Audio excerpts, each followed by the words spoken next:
이게 굉장히 중요한 주제임에도 불구하고 검찰이 워낙 나쁜 짓을 많이 하니까 그렇지. 거기 그냥 묻혀버렸어요. 어떻게. 예. 국민들의 관심사도 지금 검찰을 어떻게 바꿀 거냐 이런 점에 대해서는 상당히 많이 알고 계시고 관심도 많고 그런데 법원은 저 그냥 자기들끼리 뭐 이렇게 싸우는 거 아니야? 이런 식의 시각이 있어서 저도 참 이게 안타까워요. 글쎄요. 그런 상황이 돼버렸습니다. 그런데 예. 그 검찰개혁 못지않게 법원개혁도 굉장히 중요하죠. 결국은 궁극적으로 국민이 국가형벌권이나 또는 국민의 생명, 뭐 재산의 권리를 빼앗기는 상황에서 그것을 지켜줄 수 있는 사람은 법원밖에 없거든요. 그 법원의 판사들이 제대로 재판할 수 있는 길을 열어주는 것은 국가의 책임이고 국민이 늘 관심 있게 지켜봐야 될 내용이죠. 지금 그 싸움이 벌어지고 있는 겁니다. 이런 거죠. 예를 들어갖고 한 10년 가까이 끈 KTX 여승무원들 해고가 고법까지는 해고가 부당하다 그랬잖아요. 네. 대법 갖고 해고가 정당하다 그랬어요. 그렇죠. 사측편을 들어주면서 이분들이 10년 동안 기다리던 이 싸움에서 패배한 거예요. 이게 잘못된 판결을 하고 네. 하게 되면 이런 피해가 오는 거예요. 쌍차 해고된 분들. 그렇죠. 그리고 가장 우리 여기 듣는 청취자분들이 열받아 하는 게 원세훈 국정원장 아니에요. 그렇죠. 1심에서 국정원법은 위반. 그러니까 유죄. 선거법 위반은 무죄. 근데 2심에서 국정원법, 선거법 둘 다 유죄. 대법에서 이상한 논리를 갖고 증거가 좀 이상한 것 같으니까 선거법 다시 들여다봐라. 파기환송시킨 지 2년 반. 아직도 판결을 안 하고 있어요. 근데 1심에서 선거법 무죄 판결한 사람 승승장구하면서 검사장까지 승진을 했고. 지금 검사장이 아니라 이제 고등부장이 됐죠. 고등부장 됐죠. 그다음에 2심에서 둘 다 유죄한 사람은 저 외곽으로 돌고 있고. 그건 정청래 친구라 어쩔 수 없고. 보험고등학교? 네, 이거. 아니, 그래서 진짜, 근데 이제 얘기를 듣는 사람들이요. 막상 자기 일로 아닌 거로 느끼는 게 많은 게 내가 뭐 법정에 갈 일이 있나? 네. 근데 살다 보면 누군가는 법정에 가족들 중에 적어도 한 분이나 사돈의 팔촌이 가는 일이 있어요. 그럼 저는 이제 전문가냐, 재판받는. 판사가 하나님하고 친구처럼 느껴져. 아주 정당하고 객관적이고 합리적인 판결할 거라고 믿거든요. 근데 막상 판사들 들여다보면 안 그렇잖아요. 그러니까 이렇게 말씀드리면 제일 좀 쉽게 받아들이시더라고요. 검찰이 잘못하는 거는 법원이 제대로 손을 쓰면 이 피해가 회복될 수 있는 여지가 굉장히 많아요. 검찰이 잘못하는 그렇죠. 예. 네. 마지막 판결을 법원에서 하는 거니까. 근데 법원에서 판사가 나쁜 마음을 먹고 이상하게 해버리면 이건 회복이 안 돼. 그게 정말 저는 가장 심각한 문제라고. 맞습니다. 회복이 되더라도 그 시간이 걸릴 수밖에 엄청나게 없죠. 걸리죠. 1심에서 잘못되면 그 2심까지 바로 잡는데 또 그만큼 고통을 당해야 되고 대법원에서 설사 뒤집어져가지고 다시 내려온다 한들 또 그만큼 시간이 걸려서 그 사이의 고통이라는 것은 거의 만신창이가 되는 경우 많이 있습니다. 그렇죠. 그다음에 그 미국에서 이제 미국 법관 아는 사람이 있어가지고 우리나라 상황에서 검찰의 잘잘못을 법원이 잘 가리지 못한다. 이런 얘기를 하면은 정말 납득을 못해요. 그렇죠. 말이 되냐 그게. 그다음에 검찰개혁 이렇게 해야 된다라고 얘기를 하면 그걸 왜 그러냐. 검찰이 수사 잘못한 거는 법원이 바로잡는 것이지. 그렇죠. 법원이 제 역할만 하면은 검찰개혁 할 필요가 뭐 있겠느냐. 수사 제대로 할 수 있는 감시 기능을 맞습니다. 법원이 판사들이 하는 나라가 제대로 된 나라다라고 얘기를 하는. 우리나라가 좀 그런 게 부족합니다라고 얘기를 하면 그거 정말 이해를 못해요. 그렇죠. 그리고 판사에 대해서는 정말 양심적인 집단이라고 생각하는 사람들이 많아요. 그렇죠. 그리고 이분들이 정말 개인적으로 그렇게 잘못된 판단을 할 수 있을까? 근데 막상 안에 들어서 판사들이 이렇게 저렇게 대법원장이나 윗사람들 눈치를 보고 그렇게 판단한다는 사실을 알게 되면 안 믿어요. 일단은 안 믿어요. 안 믿죠. 근데 기자분들이 보시기에도 왜 판사들은 일단 만나기도 어렵고 만나봐야 별 영향가 있는 얘기도 안 하고 재미도 없고 그런 게 있다 보니까 국민들이 어떻게 보면 판사에 대해서 잘 알기가 어려워. 그러니까 검사들은 결정적인 차이가 자기가 먼저 언론을 접촉하고 싶어 하잖아요. 그러니까 자기 공을 부풀리기도 하고 잘못을 감추려고 하기도 하고 자기 이름을 어떻게든 알리려고 하기도 하고 이런 게 있는데 법원은 그렇지가 않다 보니까 국민들은 언론을 통해서 사실은 그런 기관들을 알게 될 기회가 많이 있는데 이게 법원은 여러 가지로 하여튼 좀 언론에서도 소외된 면이 있고 그죠? 예.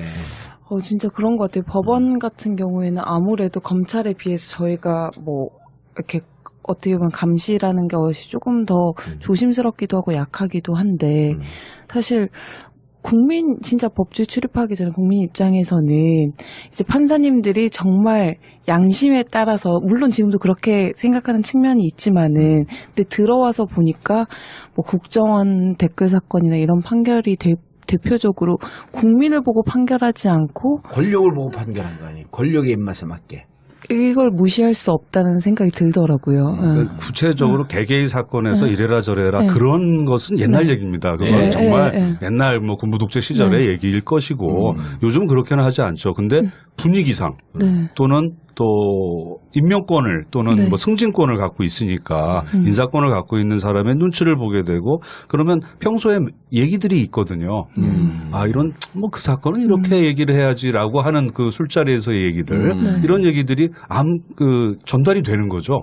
그런 네. 분위기가. 예. 그런 분위기 만들어 놓고 그 법관은 독립해서 재판해야 된다라고 얘기하면 그건 난센스가 되는 겁니다. 거짓말이죠. 거짓말. 예. 제가 정말로 깜짝 놀랐던 사례를 한 번씩 말씀을 드리는데 한겨레 21에서 올해의 판결이라는 거 주관에서 심사한 적이 있었거든요. 심사위원으로 참여해서 제가 참여하던 해에 미네르바 사건 무죄 판결이 있었던 해예요. 그렇죠. 그래서 이제 거기서 잘한 판결들을 뽑은 다음에 예. 그 해에 왕중왕 판결을 뽑는데 네. 미네르바 무죄 판결을 왕중왕으로 뽑아야 된다는 의견들이 많은 거예요. 그래서 제가 아니 이거는 원래 무죄인데 무죄를 무죄라고 한 게 뭘 그렇게 잘한 거냐. 아닌 거를 아리까리한 거를 예를 들어 법리를 뭐 확실하게 밝혔다거나 뭐 판사가 노력을 해가지고 정말 그 해안을 발휘해가지고 숨겨져 있던 사실을 발견해냈다거나 예. 아니 그랬을 때 하는 거지. 이거는 누가 봐도 무리한 기소고 무죄하는 게 당연한데 그랬더니 그때 심사위원장 맡으신 변호사님이 서울고등법원장 출신이거든요. 대형 로펌의 대표시고 그러시는 거예요. 거기서 제가 참 법관 생활을 30년 넘게 해봤지만 예. 이런 분위기에서는 판사가 그런 재판을 한다는 게 그것도 형사 단독 판사가 쉬운 일이 아니기 때문에 이거 왕중왕을 줘도 됩니다. 나는 그 얘기를 딱 듣는 순간 야 선배 판사가 저렇게 얘기할 정도면 아니 그 분위기라는 게 말이 됩니까? 그 분위기에 휩쓸리지 말고 방금 얘기한 그 분위기. 예 법률과 헌법에 따라서 양심에 따라 독립해서 판단하라고 헌법에 해놨잖아요. 예. 그 멀쩡한 무죄는 무죄라고 하는 게 판사의 당연한 사명인데 그 분위기에서 그렇게 했다는 게 왕중왕이 돼도 아무 하자가 없다라는 걸로 30년 경력의 판사가 얘기할 때 전 진짜 절망했어요 정말. 저도 그 미네르바 사건에 대해서는 저도 경험이 있어가지고 예.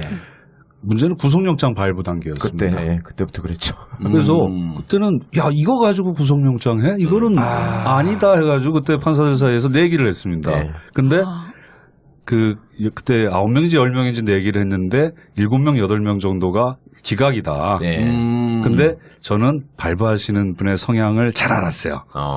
그래서 발부 쪽으로 네. 배팅을 했죠. 그 이겨서 좋았어요. 진짜 슬픈 일이다.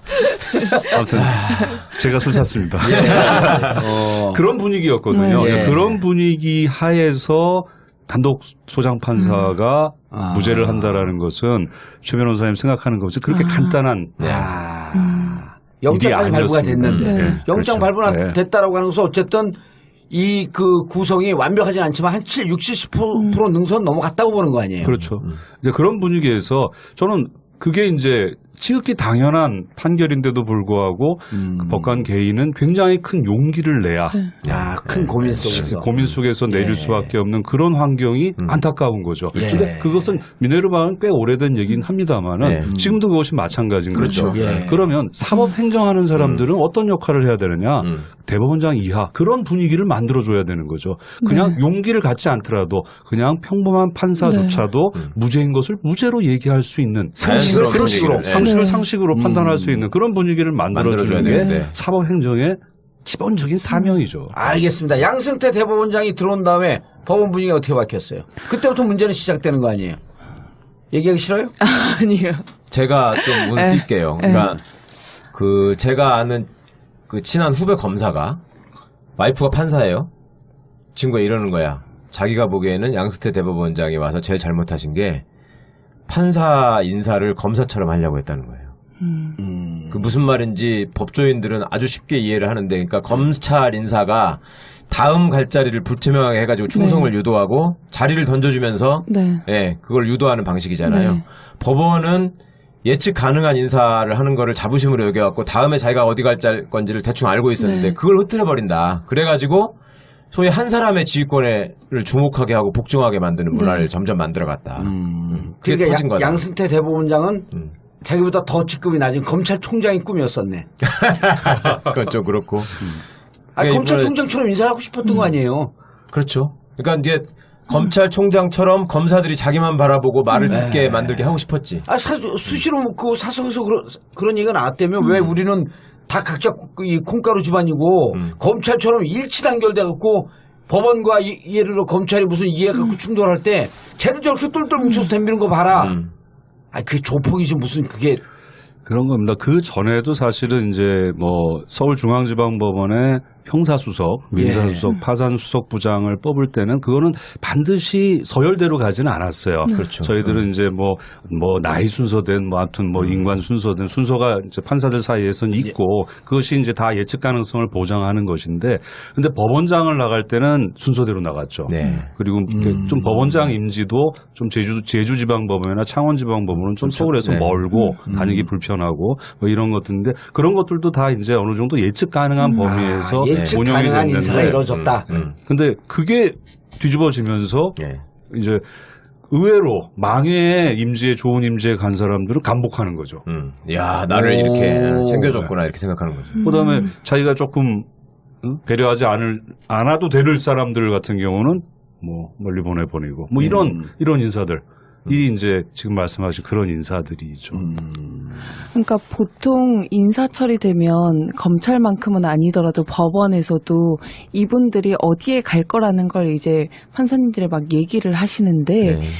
지금 대법원장 체제 하에서는 그게 잘 안 맞기도 하고 어쨌거나 뭐 외부 평가이긴 하지만 정말 최악의 법관으로 뽑혔던 분들이 정말 잘 가시기도 하고 이런 일이라고 하는 인사들이 일어나니까 이제 법관들 입장에서 고등부장 특히 승진해야 하는 분들 입장에서는 아니다라고 하면서도 이렇게 눈치를 볼 수밖에 없는 판결할 수밖에 없는 구조가 대법원장에 네. 그다음 대법관에 그러니까 네. 어느 조직이든지 조직 생활 하는 사람들은 가장 관심을 갖는 게 인사거든요. 예. 내가 다음에 어디 가느냐. 그러면 그다음에 이제 거기에 목숨 걸고 있는 건데 네, 또 하나는 이제 언제 승진하느냐 이건데 사실은 이제 이용훈 대법원장님 시절에 그런 분위기를 좀 깨기 위해서 나름의 어떤 그 룰도 만들었고 그게 이제 대표적인 게 고등부장 승진제도의 폐지라는 그렇죠. 거였는데 예. 그게 이제 지금 막 흔들려 버린 거 아닙니까? 예. 사실상 뭐 그거 더 이상 하지 않겠다라고 선언하신 셈이죠. 네. 그래서 그 저희 기수부터 이제 그 고등법원 판사라고 예. 해서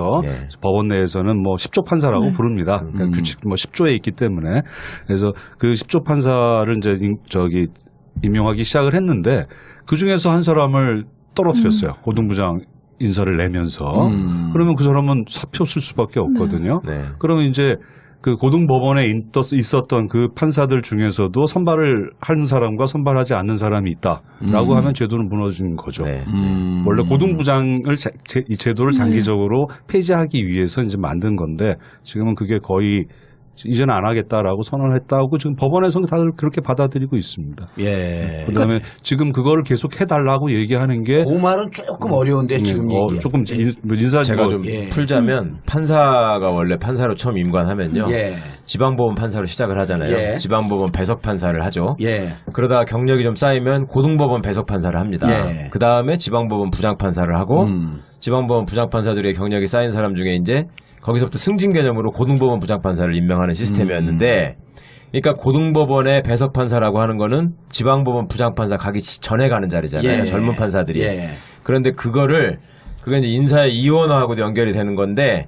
지방법원 부장판사급의 판사들한테 그러니까 경력이 된 판사들한테 고등법원의 전담으로 근무하겠다라는 지원을 받아가지고 예. 그 고등법원 판사들은 계속 고등법원에서 2심 재판을 계속 하고 예. 거기에 지원하지 않은 판사들은 지방법원에서 있으면서 지방법원의 재판장이 되고 예. 또 법원장이 되고 이런 시스템으로 만들었던 거예요. 아, 그러니까 이게 고등법원으로 올라오는 건 승진 개념이 아니라 역할 분담 개념으로. 그렇죠. 예. 아하. 1심 판사, 2심 판사 이런 예. 식으로 구분을 해서 역할 분담 가면은 딱 한 거예요. 예. 그럼 1심 판사는 계속 1심 판사를 하다가 그렇죠. 예. 그리고 거기에서 법원장도 되고 대법관도 되고 대법관도 되고 네. 그렇죠. 그러니까 서로 가는 길이 그 예를 들어갖고 저기 창원까지 가는데 호남선을 거쳐갖고 창원으로 오는 길이 있고 경부선을 거쳐 창원으로 오는 길이 있고 길이 완전히 나뉘어져 있는 그렇죠, 거예요. 그렇죠. 목표는 똑같고. 네. 그렇죠. 그리고 이것을 예를 들어 호남선으로 가던 사람이 경부선으로 옮겨 타는 것을 승진이라고 보지 않고 그냥 역할 분담이라고 본다. 예, 예. 아, 어떻게 이렇게 이해를 잘 됩니까? 잘하셨어요. 진짜. 깜짝 놀랐어요. 아, 탁월하시네요. 아니, 서영지 변호사는 왜 웃으세요? 아니, 예. 예. 아니, 그래서 실제로 그 공제 2년 전으로 기억하는데 올라왔을 때 고등부장님, 그러니까 말 그대로 10조 판사님들 사이에서 분위기가 너무 안 좋고 실제로 지난해랑 올해랑 진짜 많이 나가셨잖아요. 그렇죠. 그분들이. 그러니까 그런 게 사실 주변 법관들한테 영향을 미칠 수밖에 이거를 이렇게 딱 없다고. 나누면 승진이 아니네, 진짜. 지방법원 부장, 고등법원 부장, 뭐 이런 거 승진 개념으로 해놓는 순간 이게 무너진 거네. 그렇죠. 근데 이제 고제도하에서도 언젠가 한 번은 이렇게 옮겨가는 게 한 번은 기회가 있으니까 예. 그때는 이제 뭐 본인이 일종의 희망하면. 선발인데 그 본인이 희망해서 움직이는 거거든요. 예. 아니 나는 1심 재판 하겠다. 서울중앙 1심 재판 얼마나 멋있어요. 예. 그 1심 재판 하겠다라고 하는 사람들은 또 그대로 남아요. 네. 예. 그다음에 고등법원 가가지고 2심 재판하겠다. 2심 재판하면서 뭐 배석 판사로서 2심 재판 하겠다. 그런 사람들은 또 그런 사람들대로 뭐 움직이는 것이고. 예. 그랬을 때 이 양쪽에 누가 더 뛰어나냐 이런 구별이 없었거든요. 아. 근데 그래서 이제 승진 개념이 아닌 거죠. 아니, 대우 근데 똑같이 이번에 받고. 이제 양승태 대법원장 들어오면서 이게 대체로 승진 개념으로 확 가버린 거죠. 그렇죠. 슬그머니 없앴잖아요. 슬그머니 안 그런 척 하면서 없애가지고. 그리고 이제 중간중간에 또 판사들이 그 법원장이나 자기 위에 있는 판사들의 눈치를 볼 수밖에 없는 시스템을 하나하나씩 만드는 거예요. 그러니까 이 근무 평정을 강화한다거나, 예. 그다음에 재판의 실적을 통계를 내 가지고 계속 알려준다거나, 아. 그다음에 또 한번 보여준 게 이제 우리 성적순으로 매겨버리는 거구나. 그러니까 인사 평정에 신경을 써라 이렇게 만들어 버리는 거죠. 그거 잘 보여라 윗사람한테. 판사 판결을 정확하고 독립적이고 객관적으로 하라가 아니라 네. 윗사람 인사 고가 점수에 더 신경 써라. 그렇죠. 예, 그렇게 하고 또 서교 판사 같은 사람이 이제 재임용 탈락시키면서 아, 판사도 잘릴 수 있네. 너 이렇게 실제로 잘릴 수 있다는 걸 보여줘 버린 거죠. 그래가지고 또 이제 위축되게 만들고. 그래서 이제 그 여파도 단독 판사들한테 굉장히 컸죠. 가령 8년차, 9년차 이제 새로 재임용을 받아야 될 예. 10년이 다 돼가는 판사들 입장에서는 누군가는 탈락하게 되어 있다. 예. 구조가 그렇거든요. 그 사건이 2012년 사건이거든요. 서기호. 그렇죠. 예. 그러니까 누군가는 탈락할 수밖에 없는 구조에서 실제로 탈락하는 자기도 왜 탈락하는지도 모르고 탈락을 하게 만들어 놓으니까 그럼 탈락 안 하려면 내 눈치 잘 봐야 돼. 이제는 성과주의, 능력 인정받아야 돼, 아하. 눈치 봐야 돼. 예. 그게 상당히 여파가 컸어. 그 분위기를 이제 쫙 만들어 놓으면서 그러다가 이제 이번에 2판이 판사 사건이 터진 거죠. 그렇죠. 예. 그런 분위기 속에서 이 사건을 이해를 하시면은 얼마나 이제 판사들이 이제 이해가 돼요. 뭐랄까 쌓였던 게 예. 그대로 폭발을 하는 그런 양상이다라는 걸 이해하실 수 있을 겁니다. 그러니까 이번에 전국 법원에서 100명의 그 대표 판사를 뽑아갖고 회의를 하는데 98명이 먼저 왔고 2명이 좀 늦어갖고 늦지막혀갖고 100명이 다 온 거 아니에요. 그렇죠. 예. 늦은 사람 2명 이름 얘기할까요? 조사하셨군요. 아니 그래서 이 판사건도 그 신문에 나온 것만 봐갖고는 이해를 잘 못해요. 그것도 좀 풀어주셔야 돼. 전국 법관회의가 있게 된 그 이유. 배경. 일단 이게 얼마나 역사적으로 희귀한 일인지를 먼저 알려주는 게 좋을 것 같아요. 전국 법관회의가 늘 있는 줄 알거든요.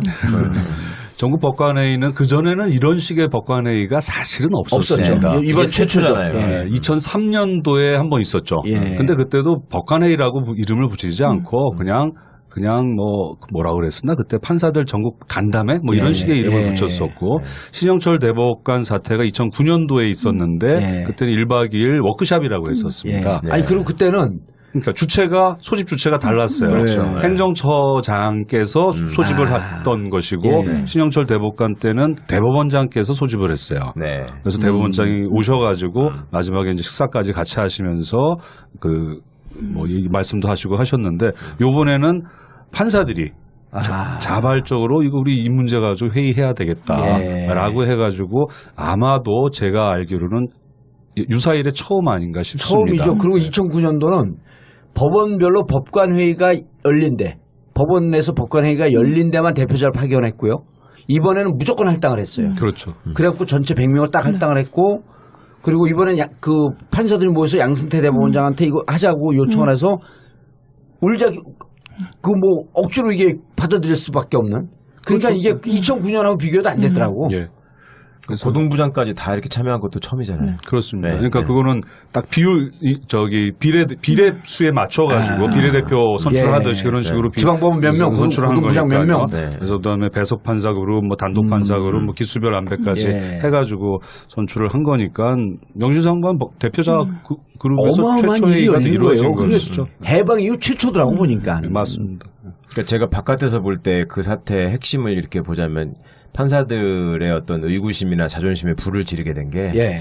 이탄희 판사의 이례적인 인사가 있고 나서 법원 행정처에 대한 조사, 그다음에 예. 그 인사 파동에 대한 조사가 공정하게 이루어질 거라고 기대를 했고 그것이 또 진상위원회가 어쨌든 열렸잖아요. 예, 많은 기대를 하고 있었죠. 예. 그런데 거기서 도저히 판사는 물론이고 일반인도 이해할 수 없는 이상한 결론을 그러니까 이제 그때 핵심이 누구나 다 법관들이 블랙리스트라는 것이 과연 진짜로 존재하느냐 예. 이런 부분들을 명확히 규명해서 밝히는 게 필요하다라는 생각을 했죠. 예. 그런데 그 부분에 대해서 그냥 컴퓨터를 열어보면 안 된다. 예. 줄수 없다. 개인정보 때문에. 예. 이런 이제 핑계를 대면서 그냥 너무 술구머니 넘어가 버렸고 그렇다 보니 왜 이게 도대체 이렇게 된 거냐. 그리고 법관들이 그걸 모를 수 있었던 상황이 아니고 이미 법원 내부에서는 그때 그 깡통 컴퓨터를 받은 판사가 업무에 필요한 파일을 구하러 돌아다녔기 때문에 다 알고 있었거든. 그 이상한 컴퓨터가 하나 있다라는 예. 거에 대해서. 근데 그거를 그런 식으로 덮으려고 하니 또 그 내부에서 법관들이 건전한 제안을 했다고요. 이걸 이렇게 하면은 개인정보의 유출이나 피해 없이 다 할 수 있다라는 여러 가지 제안을 했는데 일체 다 무시당하고 예. 그러다 보니까 이제 이런 식으로 방치를 하면 그걸 그렇게 표현했죠. 이게 법원이 자정을 하지 못하면 스스로 이걸 정리하지 못하면 예. 지금 검찰이 압수수색해가지고 수사를 하게 될 상황이 왔거든요. 아, 그렇죠. 네. 아니 이판희 판사가 깡통 그 블랙리스트가 있었다라고 하는 컴퓨터가 바로 지정하는 그 깡통 컴퓨터 그건데 네. 이게 다 나왔던 거 아니에요? 그 존재 자체가 뭐 그건 추정을 한 거죠. 추정이 아니라 그렇게 얘기를 들었고 이탄희 예. 판사는 이탄희 야, 판사는 너 인사모 아니야? 저 인사모 아닌데요? 인권을 생각하는 사람들이 뭐 저 아닌데 이렇게 너 인사모 아니야? 여기 자료 보면 다 있어. 그러니까 실제로 너 이거 들여다볼까? 그러니까 진상조사위원회 조사 결과에 의하더라도 뭔가 어떤 그러한 내용의 블랙리스트 내용이 있는 서류가 작성이 되어 있다라는 것은 거의 사실로 드러났었거든요. 근데 그 컴퓨터 들여다보자 하니까 그다음에 없다. 네. 뭐 이렇게 해버리니까 그거를 어떻게 납득을 하겠어요. 그러니까 그래서 더더욱 이제 판사들이 조사 결과를 이제 믿지 못하겠다라고 이제 나온 거죠. 저는 좀 수습 방법이 좀 뭐랄까 아마추어적이었다고 저는 생각을 해요. 한겨레 신문에서도 그렇게 이걸 수습해서 특종을 될 수 쓴 거 있는 아니에요? 문제가 아닌데 안 썼어요, 그렇게 한겨레 수습하려고 신문에서는요? 했다라는 게 조금 뭐랄까 너무 생각이 없었다라는 생각이 들더라고요. 근데 왜 이렇게까지 됐어요? 법원이 사실은 이런 문제가 그전에는 판사들 몇 명에서 연판장만 돌리기 시작해도 다 난리가 나잖아. 관두고 나가고 다 정리하고 이랬었는데 나름의 자존심을 지키려는 조직이었는데 이게 지금 이렇게 얼토당토하는 얘기를 대중을 상대로 판사를 상대로 발표까지 했잖아요. 저는 아무튼 문제의 근본 원인을 네. 따져보면은 그 사법행정 하던 사람들이 그 사이 몇 년 동안 판사들 개별 또는 판사들의 모임을 관리할 수 있다라는 생각을 해봤던 것 같아요. 관리해야 한다고 네, 생각했고 관리를 해야 한다고 생각을 했고요. 네. 그래서 가령 이제 판사들이 법원 외부에 나가가지고 그 밴드를 하는 모임이 있는데 그런데도 관여를 하기 시작을 합니다. 그랬었어요. 네. 밴드도 판사들을 통제하겠다라고 하는 발상을 한 그래서 거네. 뭐 심의관들이 그 판사에 그 판사지만 가입할 수 있는 밴드니까 익명 밴드예요. 네. 그래서 들어가가지고 그 심의관들이 회원으로 활동을 하는데 그 내용이 이제 심의관이어야지 알 수 있는 내용들이 거기서 막 들어와요. 그러니까 거기서 형성되는 여론을 일정 정도 뭐 그 우호적인 방향으로 끌려고 했던 측면이 있어요. 심의관이라는 건 행정처에 근무하는 판사들이고 그런 이제 경험이 있으니까 그런 경험에서 이제 이 인권법 연구회가 규모가 커지니까 아무래도 이 규모가 커진 이 집단이 특히 대법원의 상고법원 반대하고 대법원의 정책에서 건건히 반대하기 시작하니까 이 그룹의 여론을 우호적으로 이끌려고 했던 것 같아요. 그게 본질이죠. 그래서 이탄희 판사가 행정처로 들어가게 되고 그 다음에 그 모 부장이 그 인권법 연구회를 계속 관리하고 모니터링하고 그 모 부장 다 나왔어요. 다 나왔어요. 그 사람 국제인권법 연구회 회장 출신 거 다 알아요. 아무튼 뭐 이 부장은 그런 걸 계속 모니터링하고 보고하고 그다음에 또 그 보고에서 끝나는 게 아니라 대책 회의를 하고 그 연장선상에서 뭐 설문조사하고 심포지움 한다 그러니까 일단 지금 하지 마라 또는 축소해라 뭐 이런 식의 그 결국 관리거든요. 관리 통제. 판사들의 자율적인 모임과 판사들의 의견을 관리할 수 있다라고 생각하는 그 오만. 이게 문제의 발단이라고 저는 생각을 합니다. 그러다 보니까 그 흔적이 남아 있을 거 아니에요. 그 흔적을 보자고 하니까 이제 드러났는데 일단은 드러났는데 그걸 보자고 하니까 감추려고 하는 거죠. 없다고 하고. 없다고 하고. 그럼 뭔가는 있으니까 봤다고 하는 사람과 그걸 들었다고 하는 사람이 있을 수밖에 없는 거지 않습니까?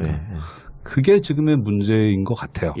그 취재를 해보면 판사들의 불만 내지는 의구심은 어디에 집중되어 있는 것 같아요? 이번 회의의 쟁점을 바라보는 시각이나 이런 걸. 그러니까 일단 판사님들이 어쨌거나 문제 제기를 세게 하는 부분이 2009년도에도 어쨌거나 이 정도까지는 아니었지만 그런 부분에 대해서 문제가 있다고 했음에도 불구하고 사실 유야무야 그게 넘어갔었고. 그렇죠. 2009년은 뭐 무슨 사태? 신영철 촛불 배당 이제 개입했던 거기에 개입했던 것에 대해서도 엄청난 사건이었는데 사실 건재 끝까지 고리배를 내밀었잖아 처음에는.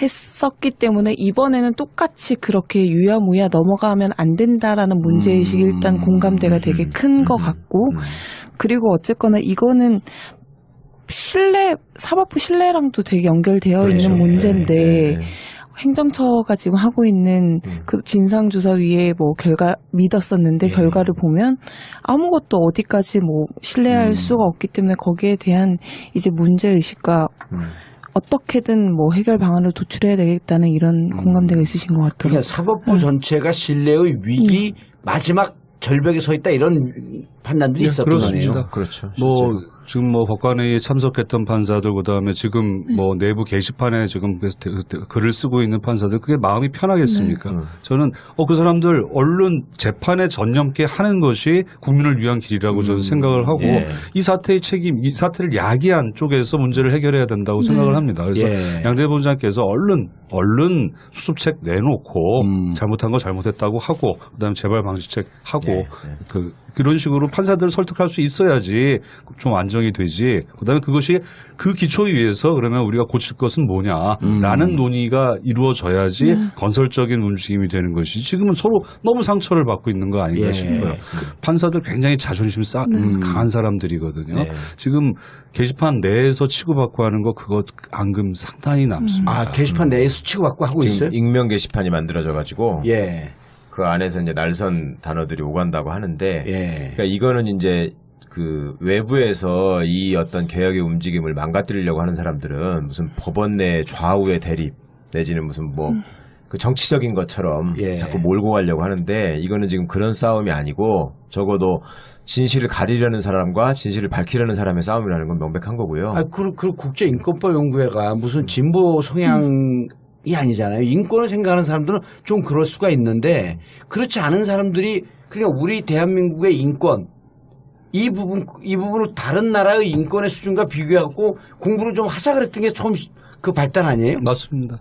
국제인권 수준을 맞춰가지고 우리 법도 그렇게 발전시키자. 재판에서 규범으로 삼자. 뭐 이런 연구를 하기 시작을 했고 판사들은 그렇게 진보적인 사람이 별로 없습니다. 판사가 진보적이면 얼마나 되겠어요. 그저 우리 헌법 법률 지키자는 사람들이. 그러니까 저 시정 때리는 거 보니까 없더라고요. 근데 그게 그런 표방하는 가치나 이런 것들이 어떻게 보면 보편적이었기 때문에 짧은 기간 내에 법원 내에 가장 큰 학회가 된 거잖아요. 이게. 근데 그거를 갖다가 3,000명 중에 480명, 16% 내지 17%쯤 되더라고요.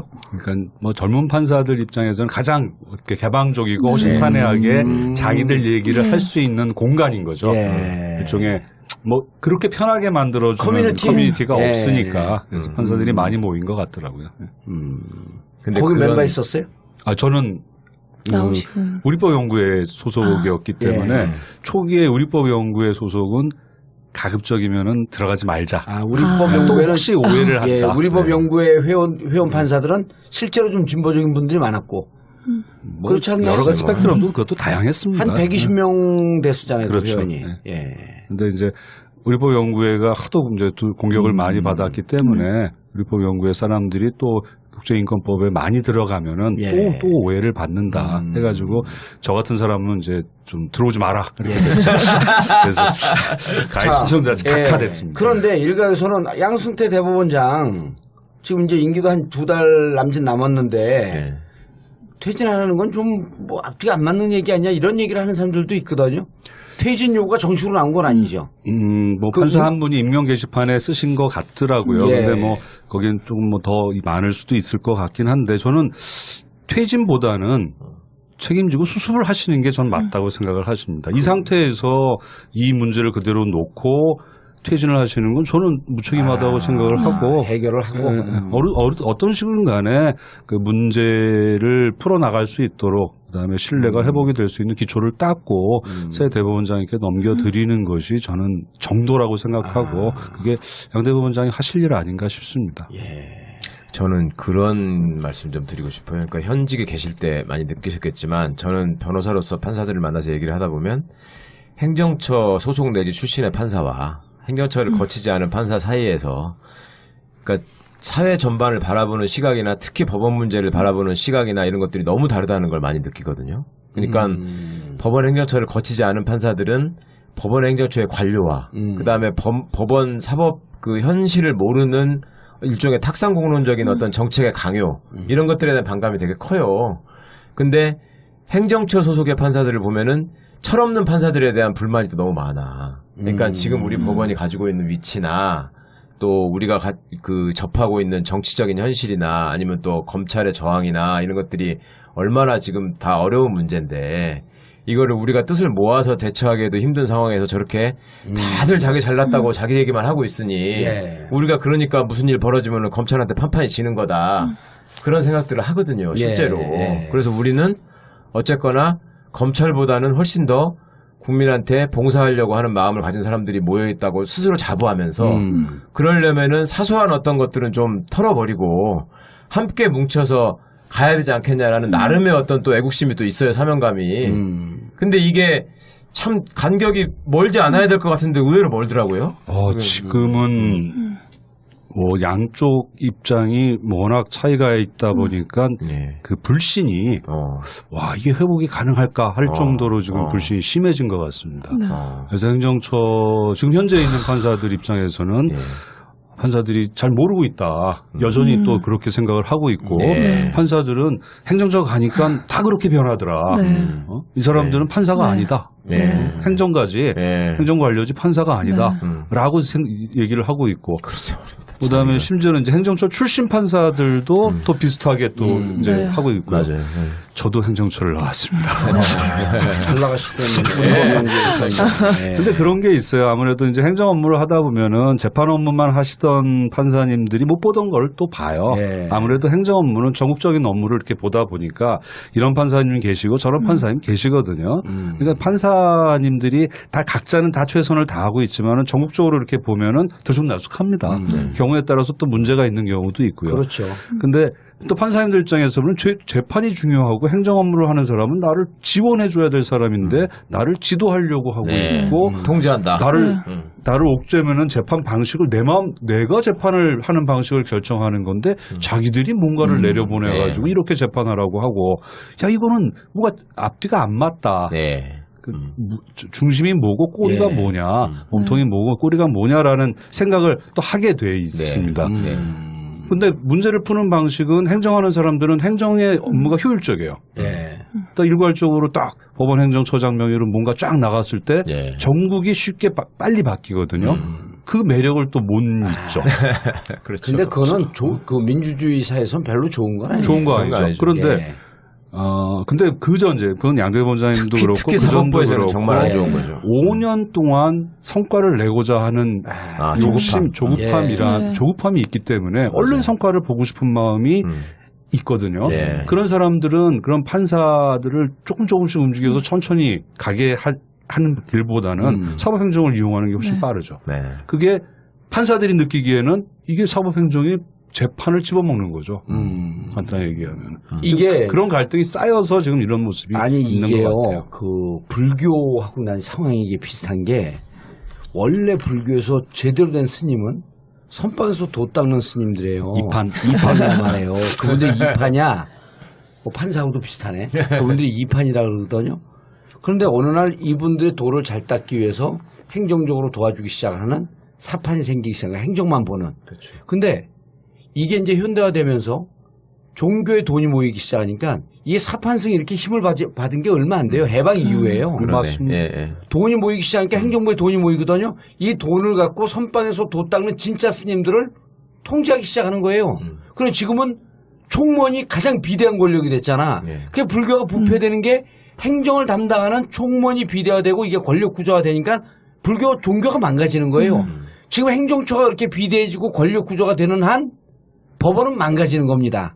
예. 이게 뭐 불교로 비유한 게 딱히 정확한 건 아니지만 적절한 비교시고요. 예. 그런 문제이기 때문에 다른 나라 사법부에는 우리나라 행정처 같은 이런 조직이 없다는 게 지금 또 결정적인 문제죠. 아니 행정처를 만들라 이거예요. 제가 보기엔 만들려면 일반직 공무원들이 가갖고 그 일을 보좌할 수 있는 그 일반직으로 해야지 왜 판사 100명이 행정처에 들어갔니 있는 게 당장 100명 다 돌려보내라고. 뭐 100명까지는 없는데요. 100명이 근데 있던데요? 아무튼 요번 사태를 경험하면서 이제는 그 법원행정처에 판사들이 가서 행정을 하면 안 되겠다라는 생각을 제가 절실히 느꼈어요. 아니, 그러니까 검찰도 이번에 법무부의 탈검찰 아니에요. 개혁이. 예. 그래서 행정처의 탈판사와 판사는 재판 업무만, 예. 행정은 지원. 판사가 아닌 사람. 예. 그 사람들이 그러면 그 사람들은 지원을 할 수밖에 없고 지원할 수밖에 없는 거예요. 판사 권력 위에 올라갈 수가 없는 권력 거니까. 구조가 안 되는 거지. 판사 재판 업무를 모르니까. 네. 그래서 그 조언을 받고 판사님 말씀을 듣고 지원하는 역할만 예. 하게 되는 거니까. 예. 그래서 그런 구조로 재편해야 되겠다는 생각을 절실히 했습니다. 예전에 그런 얘기가 나올 때마다 행정처가 갖고 있는 논리가 있잖아요. 예를 들면 어떤 사법개혁의 국면이 오거나,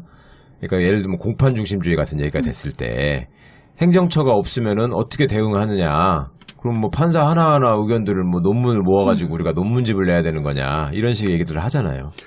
가령 공판중심주의 그다음에 형사소송법 네. 개정을 제가 행정처에 있을 때 했습니다. 그렇죠. 그러셨죠. 그래서 그거는 성과였죠. 와, 재판이 지금까지 그나마 재판이 변했던 것은 그때의 공이라고 저는 생각을 합니다. 그런데 그 방식이 강압적으로 되어 있어요.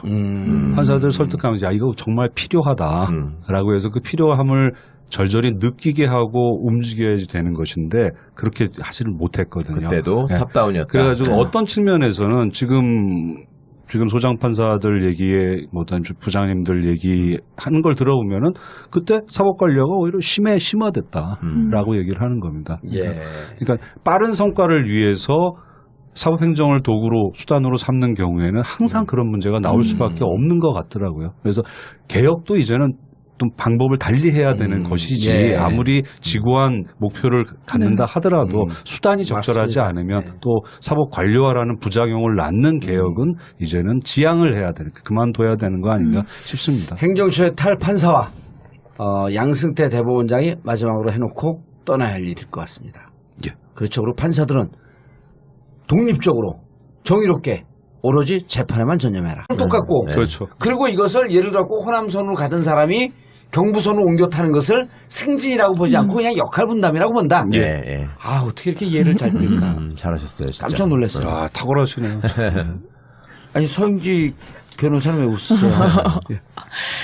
아니, 네. 아니, 그래서 실제로 그 공제 2년 전으로 기억하는데 올라왔을 때 고등부장님, 그러니까 말 그대로 10조 판사님들 사이에서 분위기가 너무 안 좋고 실제로 지난해랑 올해랑 진짜 많이 나가셨잖아요. 그렇죠. 그분들이. 그러니까 그런 게 사실 주변 법관들한테 영향을 미칠 수밖에 이거를 이렇게 딱 없다고. 나누는 승진이 아니네 진짜. 지방법원 부장, 고등법원 부장, 뭐 이런 걸 승진 개념으로 해놓는 순간 이게 무너진 거네. 그렇죠. 근데 이제 그 제도 하에서도 언젠가 한 번은 이렇게 옮겨가는 게 한 번은 기회가 있으니까 그때는 이제 뭐 본인이 일종의 희망하면 선발인데 그 본인이 희망해서 움직이는 거거든요. 예. 아니 나는 1심 재판 하겠다. 서울중앙 1심 재판 얼마나 멋있어요. 예. 그 1심 재판 하겠다라고 하는 사람들은 또 그대로 남아요. 예. 그다음에 고등법원 가가지고 2심 재판 하겠다. 2심 재판하면서 뭐 배석 판사로서 2심 재판 하겠다. 그런 사람들은 또 그런 사람들대로 뭐 움직이는 것이고. 예. 그랬을 때 이 양쪽에 누가 더 뛰어나냐 이런 구별이 없었거든요. 근데 그래서 이제 승진 개념이 아닌 거죠. 그럼 대우 아닌데 똑같이 이번에 받고. 이제 양승태 대법원장 들어오면서 이게 대체로 승진 개념으로 확 가버린 거죠. 그렇죠. 슬그머니 없앴잖아요. 슬그머니 안 그런 척 하면서 없애가지고. 그리고 이제 중간중간에 또 판사들이 그 법원장이나 자기 위에 있는 판사들의 눈치를 볼 수밖에 없는 시스템을 하나하나씩 만드는 거예요. 그러니까 이 근무 평정을 강화한다거나, 예. 그 다음에 재판의 실적을 통계를 내가지고 계속 알려준다거나, 그 다음에 또 한판 보여준 게 이제 우리 성적순으로 매겨버리는 거구나. 그러니까 인사 평정에 신경을 써라 이렇게 만들어버리는 거죠. 그거 잘 보여라 윗사람한테. 판사 판결을 정확하고 독립적이고 객관적으로 하라가 아니라 네. 윗사람 인사 고가 점수에 더 신경 써라. 그렇죠. 네, 그렇게 하고 또 서교 판사 같은 사람이 이제 재임용 탈락시키면서 판사도 잘릴 수 있네. 또 이렇게 실제로 잘릴 수 있다는 걸 보여줘 버린 거죠. 그래가지고 또 이제 위축되게 만들고. 그래서 이제 그 여파도 단독 판사들한테 굉장히 컸죠. 가령 8년차, 9년차 이제 새로 재임용을 받아야 될 10년이 다 돼가는 판사들 입장에서는 누군가는 탈락하게 되어 있다. 구조가 그렇거든요. 그 사건이 2012년 사건이거든요. 서기호. 그렇죠. 그러니까 누군가는 탈락할 수밖에 없는 구조에서 실제로 탈락하는 자기도 왜 탈락하는지도 모르고 탈락을 하게 만들어 놓으니까 그럼 탈락 안 하려면 내 눈치 잘 봐야 돼. 이제는 성과주의, 능력 인정받아야 돼. 눈치 봐야 돼. 그게 상당히 여파가 컸어. 그 분위기를 이제 쫙 만들어 놓으면서 그러다가 이제 이번에 2판이 판사 사건이 터진 거죠. 그렇죠. 그런 분위기 속에서 이 사건을 이해를 하시면은 얼마나 판사들이 이제 이해가 돼요. 뭐랄까 쌓였던 게 그대로 그러니까 폭발을 하는 그런 양상이다라는 걸 이해하실 수 있을 겁니다. 그러니까 이번에 전국 법원에서 100명의 그 대표 판사를 뽑아갖고 회의를 하는데 98명이 먼저 왔고 2명이 좀 늦어갖고 늦지막혀갖고 100명이 다 온 거 아니에요. 그렇죠. 늦은 사람 2명 이름 얘기할까요? 조사하셨군요. 아니 그래서 이 판사건도 그 신문에 나온 것만 봐갖고는 이해를 잘 못해요. 이게 굉장히 중요한 주제임에도 불구하고 검찰이 워낙 나쁜 짓을 많이 하니까 거기 그냥 묻혀버렸어요. 어떻게. 국민들의 관심사도 지금 검찰을 어떻게 바꿀 거냐 이런 점에 대해서는 상당히 많이 알고 계시고 관심도 많고 그런데 법원은 저 그냥 자기들끼리 뭐 이렇게 싸우는 거 아니야? 이런 식의 시각이 있어서 저도 참 이게 안타까워요. 글쎄요. 그런 상황이 돼버렸습니다. 그런데 그 검찰개혁 못지않게 법원개혁도 굉장히 중요하죠. 결국은 궁극적으로 국민이 국가형벌권이나 또는 국민의 생명, 재산의 권리를 빼앗기는 상황에서 그것을 지켜줄 수 있는 사람은 법원밖에 없거든요. 그 법원의 판사들이 제대로 재판할 수 있는 길을 열어주는 것은 국가의 책임이고 국민이 늘 관심 있게 지켜봐야 될 내용이죠. 지금 그 싸움이 벌어지고 있는 겁니다. 이런 거죠. 예를 들어갖고 한 10년 가까이 끈 KTX 여승무원들 해고가 고법까지는 해고가 부당하다 그랬잖아요. 대법 갖고 해고가 정당하다 그랬어요. 그렇죠. 사측편을 들어주면서 이분들이 10년 동안 기다리던 이 싸움에서 패배한 거예요. 이게 잘못된 판결을 하고 하게 되면 이런 피해가 오는 거예요. 쌍차 해고된 분들. 그렇죠. 그리고 가장 우리 여기 듣는 청취자분들이 열받아 하는 게 원세훈 국정원장 아니에요. 그렇죠. 1심에서 국정원법은 위반. 그러니까 유죄. 선거법 위반은 무죄. 근데 2심에서 국정원법, 선거법 둘 다 유죄. 대법에서 이상한 논리를 갖고 증거가 좀 이상한 것 같으니까 선거법 다시 들여다봐라. 파기환송시킨 지 2년 반. 아직도 판결을 안 하고 있어요. 근데 1심에서 선거법 무죄 판결한 사람 승승장구하면서 검사장까지 승진을 했고. 지금 검사장이 아니라 이제 고등부장이 됐죠. 고등부장 됐죠. 그다음에 2심에서 둘 다 유죄한 사람은 저 외곽으로 돌고 있고. 그건 정청래 친구라 어쩔 수 없고. 보문고등학교? 에이, 이거. 아니 그래서 이 진짜 근데 이제 얘기를 듣는 사람들이요 막상 자기 일로 아닌 거로 느끼는 게 많은 게 내가 뭐 법정에 갈 일이 있나? 네. 근데 살다 보면 누군가는 법정에 가족들 중에 적어도 한 분이나 사돈의 팔촌이 가는 일이 있어요. 그럼 저는 이제 전문가 아니야. 재판받는. 판사가 하나님하고 친구처럼 느껴져. 아주 정당하고 객관적이고 합리적인 판결할 거라고 믿거든요. 근데 막상 판사들 들여다보면 안 그렇잖아요.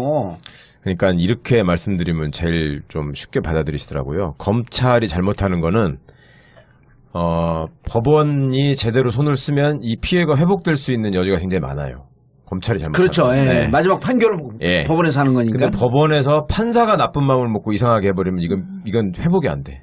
그게 정말 저는 가장 심각한 문제라고. 맞습니다. 그렇거든요. 회복이 되더라도 그 시간이 걸릴 수밖에 엄청나게 없죠. 걸리죠. 1심에서 잘못되면 그 2심까지 바로 잡는데 또 그만큼 고통을 당해야 되고 예. 대법원에서 설사 뒤집어져가지고 다시 내려온다 한들 예. 또 그만큼 시간이 걸려서 그 사이의 고통이라는 것은 거의 만신창이가 되는 경우 많이 있습니다. 그렇죠. 그다음에 예. 그 미국에서 이제 미국 법관 아는 사람이 있어가지고 우리나라 상황에서 검찰의 잘잘못을 법원이 잘 가리지 못한다. 네. 이런 얘기를 하면은 정말 납득을 못해요. 그렇죠. 말이 되냐, 네. 그게. 그다음에 검찰 개혁 이렇게 해야 된다라고 얘기를 하면 그걸 왜 그러냐? 검찰이 수사 잘못한 거는 법원이 바로 잡는 것이지. 그렇죠. 네. 법원이 제 역할만 하면은 검찰 개혁할 필요가 뭐 있겠느냐? 수사 제대로 할 수 있는 감시 기능을 맞습니다. 법원이 판사들이 하는 나라가 제대로 된 나라다라고 네. 얘기를. 하자가 없다라는 걸로 3심정 경력의 판사가 얘기할 때 전 진짜 절망했어요, 정말. 저도 그 미네르바 사건에 대해서는 네. 저도 경험이 있어가지고 예. 문제는 구속영장 발부 단계였습니다. 그때, 예, 그때부터 그랬죠. 그래서 그때는 야 이거 가지고 구속영장 해? 이거는 아니다 해가지고 그때 판사들 사이에서 내기를 했습니다. 네. 근데 그때 9명인지 10명인지 내기를 했는데 7명, 8명 정도가 기각이다. 네. 근데 저는 발부하시는 분의 성향을 잘 알았어요. 아. 그래서 발부 쪽으로 네. 배팅을 했죠. 그 이겨서 좋았어요. 진짜 슬픈 일이다.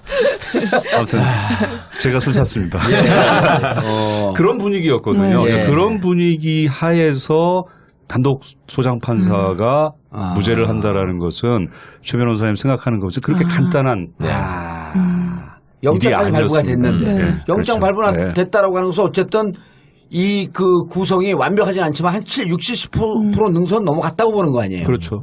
이제 그런 분위기에서 저는 그게 이제 지극히 당연한 판결인데도 불구하고 그 법관 개인은 굉장히 큰 용기를 내야 큰 고민 속에서. 고민 속에서 내릴 수밖에 없는 그런 환경이 안타까운 거죠. 예. 근데 그것은 미네르바는 꽤 오래된 얘기는 합니다만은 네. 지금도 그것이 마찬가지인 그렇죠. 거죠. 예. 그러면 사법 행정하는 사람들은 어떤 역할을 해야 되느냐? 대법원장 이하 그런 분위기를 만들어줘야 되는 거죠. 그냥 용기를 갖지 않더라도 그냥 평범한 판사조차도 무죄인 것을 무죄로 얘기할 수 있는 상식을 자연스러운 상식으로. 분위기를, 상식을 네. 상식으로 판단할 수 있는 그런 분위기를 만들어주는 만들어줘야 게 되는데. 사법행정의 기본적인 사명이죠. 알겠습니다. 양승태 대법원장이 들어온 다음에 법원 분위기가 어떻게 바뀌었어요? 그때부터 문제는 시작되는 거 아니에요? 얘기하기 싫어요? 아니요. 제가 좀 문을 띄울게요. 그러니까 그 제가 아는 그 친한 후배 검사가 와이프가 판사예요. 친구가 이러는 거야. 자기가 보기에는 양승태 대법원장이 와서 제일 잘못하신 게 판사 인사를 검사처럼 하려고 했다는 거예요. 그 무슨 말인지 법조인들은 아주 쉽게 이해를 하는데, 그러니까 검찰 인사가 다음 갈 자리를 불투명하게 해가지고 충성을 유도하고 자리를 던져주면서 예, 그걸 유도하는 방식이잖아요. 네. 법원은 예측 가능한 인사를 하는 거를 자부심으로 여겨갖고 다음에 자기가 어디 갈 건지를 대충 알고 있었는데 네. 그걸 흐트려버린다. 그래가지고 소위 한 사람의 지휘권을 주목하게 하고 복종하게 만드는 문화를 점점 만들어갔다. 그게 그러니까 터진 거다. 양승태 대법원장은 자기보다 더 직급이 낮은 검찰총장이 꿈이었었네. 그건 좀 그렇고. 아니, 그러니까 검찰총장처럼 인사를 하고 싶었던 거 아니에요? 그렇죠. 그러니까 이제 검찰총장처럼 검사들이 자기만 바라보고 말을 듣게 만들게 하고 싶었지. 수시로 그 사석에서 그런 얘기가 나왔다며 왜 우리는 다 각자 이 콩가루 집안이고 검찰처럼 일치 단결돼갖고 법원과 예를 들어 검찰이 무슨 이해갖고 충돌할 때 쟤들 저렇게 똘똘 뭉쳐서 덤비는 거 봐라. 그게 조폭이지 무슨 그게. 그런 겁니다. 그 전에도 사실은 이제 뭐 서울중앙지방법원의 형사수석, 민사수석, 파산수석부장을 뽑을 때는 그거는 반드시 서열대로 가지는 않았어요. 그렇죠. 저희들은 이제 뭐 나이 순서든 뭐 아무튼 뭐 인관 순서든 순서가 이제 판사들 사이에서는 있고 그것이 이제 다 예측 가능성을 보장하는 것인데 근데 법원장을 나갈 때는 순서대로 나갔죠. 네. 그리고 좀 법원장 임지도 좀 제주지방법원이나 창원지방법원은 좀 서울에서 네. 멀고 다니기 불편하고 뭐 이런 것들인데 그런 것들도 다 이제 어느 정도 예측 가능한 범위에서 예측 운영이 가능한 인사가 됐는데 이루어졌다. 근데 그게 뒤집어지면서 예. 이제 의외로 망회에 임지에 좋은 임지에 간 사람들은 감복하는 거죠. 야, 나를 이렇게 챙겨줬구나 이렇게 생각하는 거죠. 그다음에 자기가 조금 배려하지 않아도 될 사람들 같은 경우는 뭐 멀리 보내보내고 뭐 이런 인사들. 이 이제 지금 말씀하신 그런 인사들이죠. 그러니까 보통 인사 처리되면 검찰만큼은 아니더라도 법원에서도 이분들이 어디에 갈 거라는 걸 이제 판사님들이 막 얘기를 하시는데 네. 지금 대법원장 체제 하에서는 그게 잘 안 맞기도 하고 어쨌거나 뭐 외부 평가이긴 하지만 정말 최악의 법관으로 뽑혔던 분들이 정말 잘 가시기도 하고 네. 이런 일이라고 하는 인사들이 일어나니까 이제 법관들 입장에서 고등부장 특히 승진해야 하는 분들 입장에서는 아니다라고 하면서도 이렇게 눈치를 볼 수밖에 없는 판결할 수밖에 없는 구조가 대법원장에 네. 그다음 대법관에 그러니까 네. 어느 조직이든지 조직 생활 하는 사람들은 가장 관심을 갖는 게 인사거든요. 예. 내가 다음에 어디 가느냐. 그러면 그다음에 이제 거기에 목숨 걸고 있는 건데 네, 또 하나는 이제 언제 승진하느냐 이건데 사실은 이제 이용훈 대법원장님 시절에 그런 분위기를 좀 깨기 위해서 나름의 어떤 그 룰도 만들었고 그게 이제 대표적인 게 고등부장 승진제도의 폐지라는 그렇죠. 거였는데 예. 그게 이제 지금 막 흔들려 버린 거 아닙니까? 예. 사실상 뭐 그거 더 이상 하지 않겠다라고 선언하신 셈이죠. 네. 그래서 그 저희 기수부터 이제 그 고등법원 판사라고 예. 해서 예. 법원 내에서는 뭐 10조 판사라고 부릅니다. 그러니까 규칙 뭐 10조에 있기 때문에 그래서 그 10조 판사를 이제 임명하기 시작을 했는데 그 중에서 한 사람을 떨어뜨렸어요. 고등부장 인사를 내면서 그러면 그 사람은 사표 쓸 수밖에 없거든요. 네. 그러면 이제 그 고등법원에 있었던 그 판사들 중에서도 선발을 하는 사람과 선발하지 않는 사람이 있다라고 하면 제도는 무너진 거죠. 네.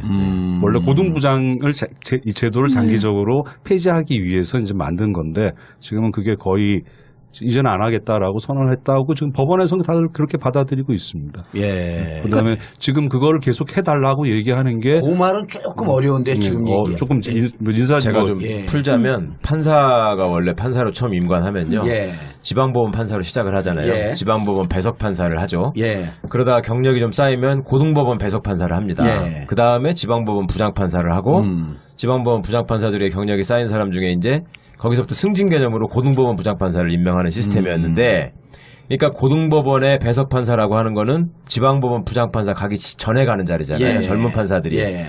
그런데 그게 이제 인사의 이원화하고도 연결이 되는 건데. 지방법원 부장판사급의 판사들한테 그러니까 경력이 된 판사들한테 고등법원의 전담으로 근무하겠다라는 지원을 받아가지고 예. 그 고등법원 판사들은 계속 고등법원에서 2심 재판을 계속 하고 예. 거기에 지원하지 않은 판사들은 지방법원에서 있으면서 지방법원의 재판장이 되고 예. 또 법원장이 되고 이런 시스템으로 만들었던 거예요. 아, 그러니까 이게 고등법원으로 올라오는 거 승진 개념이 아니라 역할 분담 개념으로. 그렇죠. 예. 아하. 1심 판사, 2심 판사 이런 예. 식으로 구분을 해서 역할 분담 딱 한 가면은 거예요. 네. 그럼 1심 판사는 계속 1심 판사를 하다가 그렇죠. 예. 그리고 거기에서 법원장도 되고 대법관도 되고 대법관도 되고 네. 그렇죠. 그러니까 서로 가는 길이 예를 들어갖고 저기 창원까지 가는데 호남선을 거쳐갖고 창원으로 오는 길이 있고 경부선을 거쳐 창원으로 오는 길이 있고 길이 완전히 나뉘어져 있는 그렇죠, 거예요. 그렇죠. 목표는 우리나라가 좀 그런 게 부족합니다라고 얘기를 하면 그거 정말 이해를 못해요. 그렇죠. 그리고 판사에 대해서는 정말 양심적인 집단이라고 생각하는 사람들이 많아요. 그렇죠. 그리고 이분들이 정말 개인적으로 그렇게 잘못된 판단을 할 수 있을까?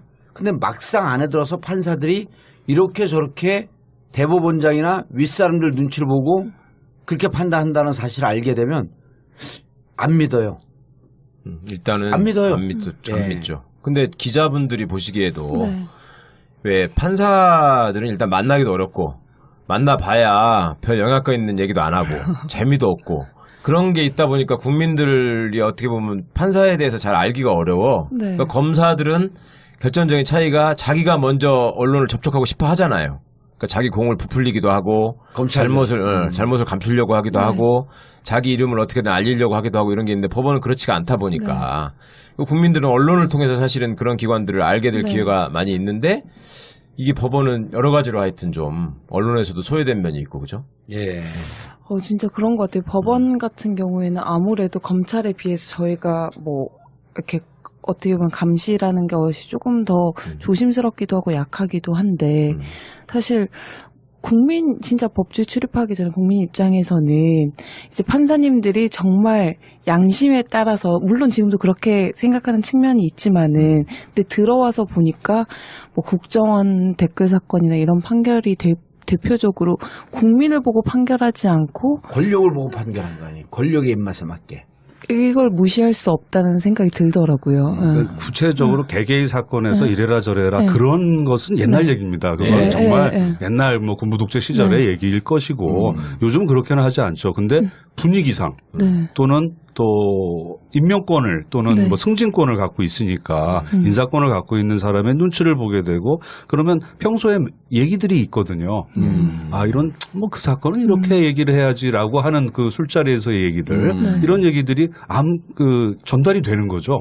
그런 분위기가. 그런 분위기 만들어 놓고 그 법관은 독립해서 재판해야 된다라고 얘기하면 그건 난센스가 되는 겁니다. 거짓말이죠. 거짓말. 제가 정말로 깜짝 놀랐던 사례를 한 번씩 말씀을 드리는데 한겨레 21에서 올해의 판결이라는 거 주관에서 심사한 적이 있었거든요. 심사위원으로 참여해서 제가 참여하던 해에 미네르바 사건 무죄 판결이 있었던 해예요. 그렇죠. 그래서 이제 거기서 잘한 판결들을 뽑은 다음에 그 해에 왕중왕 판결을 뽑는데 미네르바 무죄 판결을 왕중왕으로 뽑아야 된다는 의견들이 많은 거예요. 그래서 제가 아니 이거는 원래 무죄인데 무죄를 무죄라고 한 게 뭘 그렇게 잘한 거냐. 아닌 거를 아리까리한 거를 예를 들어 법리를 뭐 확실하게 밝혔다거나 뭐 판사가 노력을 해가지고 정말 그 해안을 발휘해가지고 숨겨져 있던 사실을 발견해냈다거나 아니 그랬을 때 하는 거지. 이거는 누가 봐도 무리한 기소고 무죄하는 게 당연한데 그랬더니 그때 심사위원장 맡으신 변호사님이 서울고등법원장 출신이거든요. 대형 로펌의 대표시고 그러시는 거예요. 거기서 제가 참 법관 생활을 30년 넘게 해봤지만 이런 분위기에서는 판사가 그런 재판을 한다는 게 그것도 형사 단독 판사가 쉬운 일이 아니기 때문에 이거 왕중왕을 줘도 됩니다. 나는 그 얘기를 딱 듣는 순간 야 선배 판사가 저렇게 얘기할 정도면 아니 그 분위기라는 게 말이 됩니까? 그 분위기에 휩쓸리지 말고 방금 얘기한 그 분위기. 법률과 헌법에 따라서 양심에 따라 독립해서 판단하라고 헌법에 해놨잖아요. 그 멀쩡한 무죄는 무죄라고 하는 게 판사의 당연한 사명인데 그 분위기에서 그렇게 했다는 게 왕중왕이 돼도 아무